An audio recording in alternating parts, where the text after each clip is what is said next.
अभी भी कंफ्यूजन है क्योंकि शाह महमूद कुरैशी साहब की ये बात है कि पार्टी में हम मुशावरत के बाद फैसला करेंगे। आपकी सुने तो आप कहते हैं कि हम एपीसी में नहीं जाएंगे। क्या फैसला कोई हतमी हो चुका है या अभी भी कोई मुशावरत बाकी है? नहीं, मेरे ख्याल में मुशावरत चेयरमैन साहब ने की थी और उसके बाद उन्होंने ही जो फैसला बताया था उसी की बारे में मैंने सुबह को जिक्र किया था और बड़ी मंतकी सी बात है। शाह साहब ने भी वही बात की है, शाह साहब ने भी एग्जैक्टली वही कहा है कि आप गद्दारों के साथ बातचीत क्यों करना चाहते हैं। आजकल तो पाकिस्तान तहरीक इंसाफ के वर्कर्स के ऊपर, लीडर्स के ऊपर सिर्फ पर्चे नहीं कटाए जा रहे हैं, अब तो पर्चे कट रहे हैं दहशतगर्दी और गद्दारी और बगावत के। तो एक तरफ आप दहशतगर्द करार दें, एक बागी कहें, गद्दार कहें, और दूसरी तरफ कहें कि अच्छा आप आके ये एक टॉपिक के ऊपर हमारे साथ बैठ के बातचीत कर दें, तो उसका सवाए इसके मकसद कि नज़र आए कि वो एक जायज़ हुकूमत है जिसको हम मानते हैं कि हाँ भाई ये तो जो है वो बड़े कोई कानूनी जमहूरी मकसद से आए हुए हैं और मुल्क की बेहतरी के लिए काम कर रहे हैं, तो चले हम भी इनकी मुआवनत करते हैं। उसके अलावा इस सियासी पॉइंट स्कोरिंग के अलावा इसका कोई मकसद नहीं है। अच्छा, लेकिन हमें जो बताया जा रहा है ये है कि ज़ाहिर एक मुआशी इमरजेंसी है, मुआशी मसाइल हैं। ज़ाहिर है आप लोग भी सिंसियर हैं कि मुआशी मसाइल को ख़त्म होना चाहिए। फिर सिक्योरिटी के मसाइल बढ़ते जा रहे हैं। आप KPK देख लें, फिर आप मस्जिद में हमला देख लें जिसमें इतने नमाजी शहीद हो गए।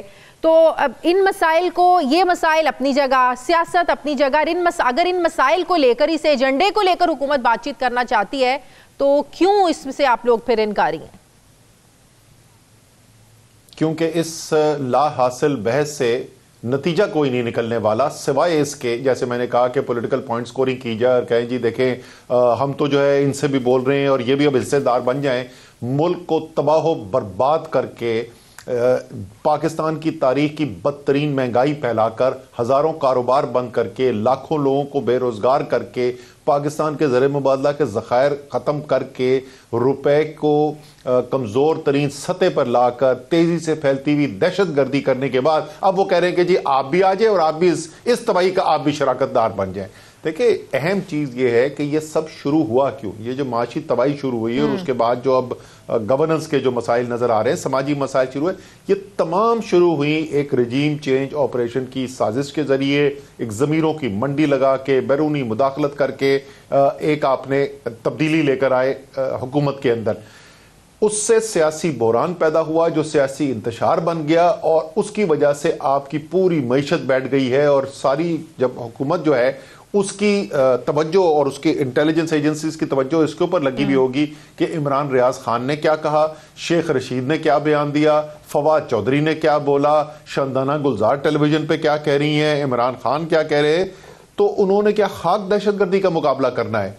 जब तक उस बुनियादी नुक्स को, यानी एक गैर जमहूरी, एक गैर आईनी हुकूमत को, हुकूमती निज़ाम को आप ख़त्म करके अवाम के एक नए मैंडेट की तरफ नहीं जाएंगे, आप जितनी मर्जी मीटिंग्स करते रहें, आप इस मसाइल को हल नहीं कर सकते। और मैं आपके प्रोग्राम पे यही बात पिछले 8-9 महीने से दोहरा रहा हूं और बता दीजिए क्या मैं गलत था जो मैं आपको पहले भी कहता था, अब दोबारा कह रहा हूं, जितना और टाइम गुजरता जाएगा उतनी तबाही बढ़ती चली जाएगी। तो आप लोगों को कुछ अदराक होता है इस चीज़ का? जो गिरफ्तारियां शुरू हो गई हैं, आपको पता है गिरफ्तारियों में जो तेज़ी आई है, बल्कि एकदम जो बड़े बड़े लीडर्स की गिरफ्तारियां हो रही हैं, फवाद चौधरी की हुई, शेख रशीद की गिरफ्तारी हुई, ये जब से पंजाब असम्बली तहलील हुई है तो इस तरह के जो कार्रवाइयाँ हैं वो ज़्यादा हो रही हैं। परवेज़ इलाही साहब का इन्हीं हालात की तरफ इशारा था, असद उमर साहब, कि आप लोग कुछ तो अपने हाथ में रहने दें। आप लोगों को 25 मई का दिन याद होना चाहिए। अगर आप लोग अपने हाथ से ये सूबों की हुकूमतें भी खत्म कर देंगे तो आप लोगों के साथ यही होगा और यही हो रहा है। ऐसा ये नहीं है कि ये काम जो अब हो रहा है ये हमारे लिए कोई ताज्जुब की बात है या जिसके बारे में पहले सोचा नहीं गया था।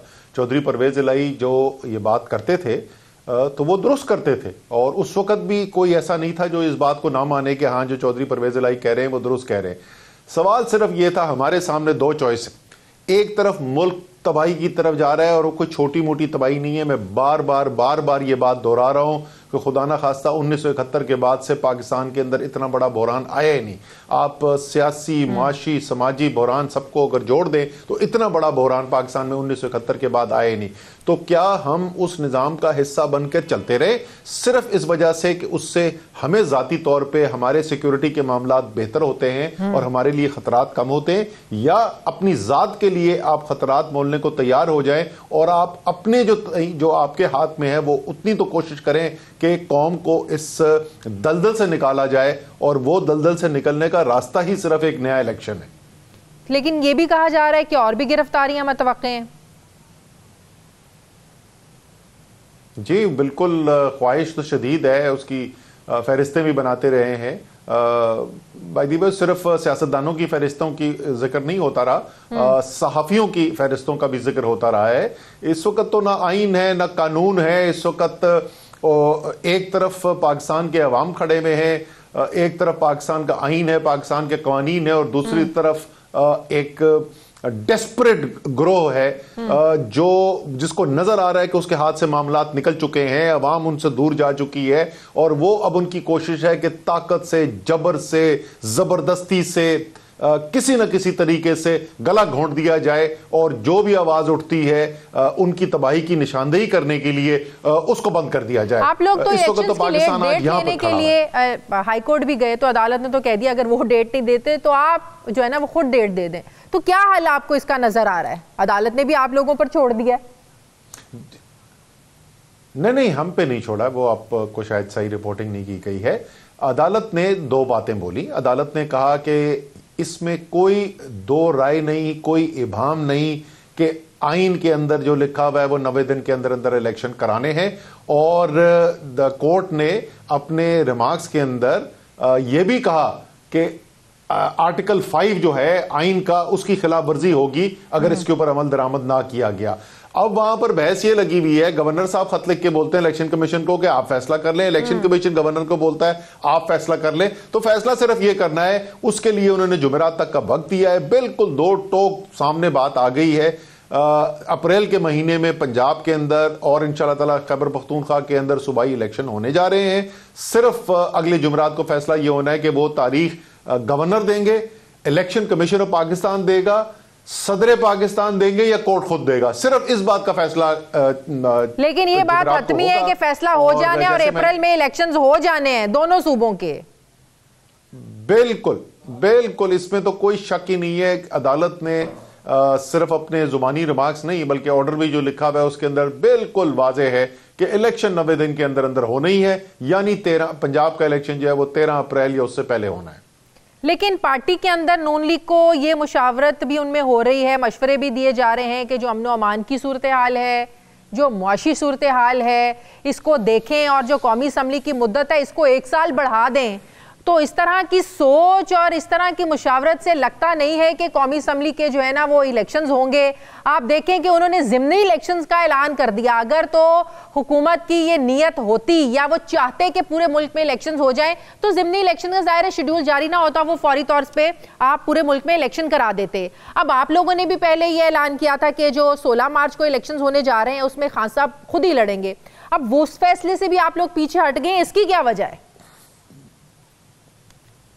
अच्छा जी, पहली बात तो आप खुद जरा अपने सवाल पर गौर करें कि एक तरफ ये कहा जा रहा है कि इलेक्शन इसलिए नहीं करवाए जा सकते कि मुल्क की माशी हालत बड़ी खराब है। हाँ। और अमन आमा की सूरत हाल बहुत खराब है। हाँ। और सूबाई इलेक्शन जो सिर्फ 2 सूबों में होने वो इस वजह से नहीं हो सकते, लेकिन 64 कौमी असेंबली के इलेक्शन जो 4 सूबों में होने हैं वो हो सकते हैं। तो अब तो वो कहते हैं झूठ के पांव कोई नहीं होते, तो झूठ के पांव नहीं है यहाँ पे तो इतना बड़ा मजाक हो रहा है जिसकी इंतहा कोई नहीं। इतना संगीन मजाक हो रहा है कौम के साथ, और इतनी दीदा दलेरी के साथ बिल्कुल खुले होके वो इस वक्त आइन तोड़ने के ऊपर उतरे हुए। वो कह रहे हैं कि हम अपनी पाकिस्तान की आवाम से इतने खौफजदा हैं, हम इमरान खान का सियासी मुकाबला नहीं कर सकते, हम अपनी कौम के सामने नहीं जा सकते, उसके लिए अगर आइन तोड़ना पड़े तो वो आइन तोड़ने के लिए भी तैयार है।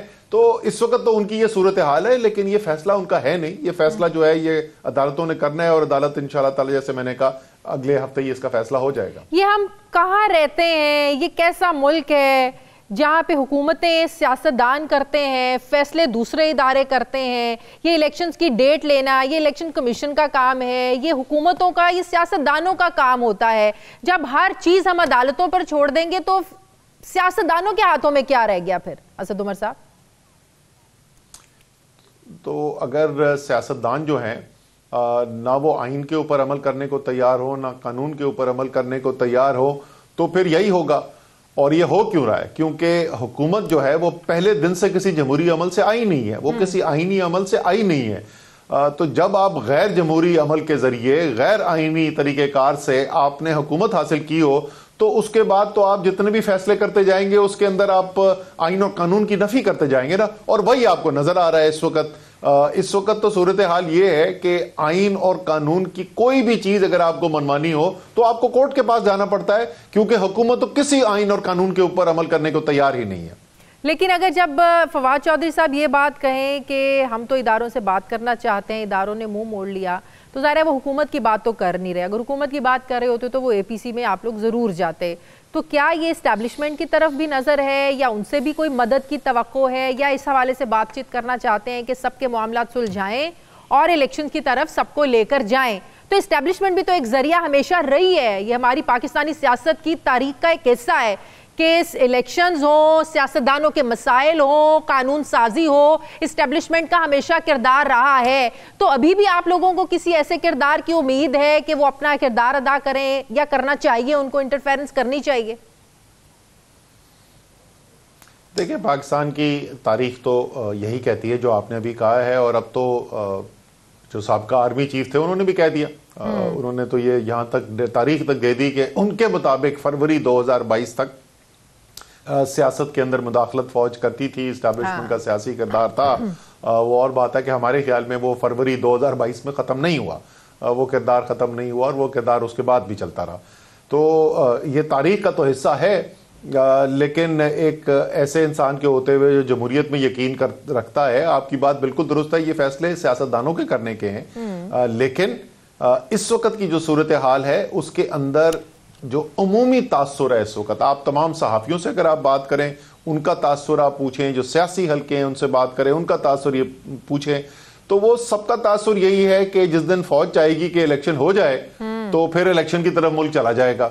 ये पाकिस्तान में इस वक्त अमूमी तासुर है। तो शायद इसलिए फवाद चौधरी ये कह रहे हैं कि इदारे जो हैं वो भी अपना किरदार अदा करें। हम जैसे एंकर्स का भी यही तासुर है कि शायद ऐसा ही होगा। बिल्कुल ऐसा ही है, सिर्फ आप नहीं है, ये तकरीबन तमाम सहाफ़ी बरादरी, तकरीबन तमाम सियासी बरादरी जो है, सबका यही ख्याल।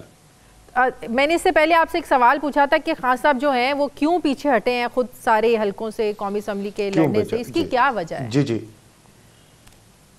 जी जी वो मैं बता देता हूँ। उसकी वजह यह है कि क्योंकि और ये शफकत महमूद साहब ने ये इशू रेज किया था, हमारी जो मीटिंग भी हुई थी कोर कमेटी की, वो फैसला हम कर चुके हैं कि हमने लीडर ऑफ अपोजिशन की सीट जो है वो वापस लेनी है, मतलब उसको हासिल करना है।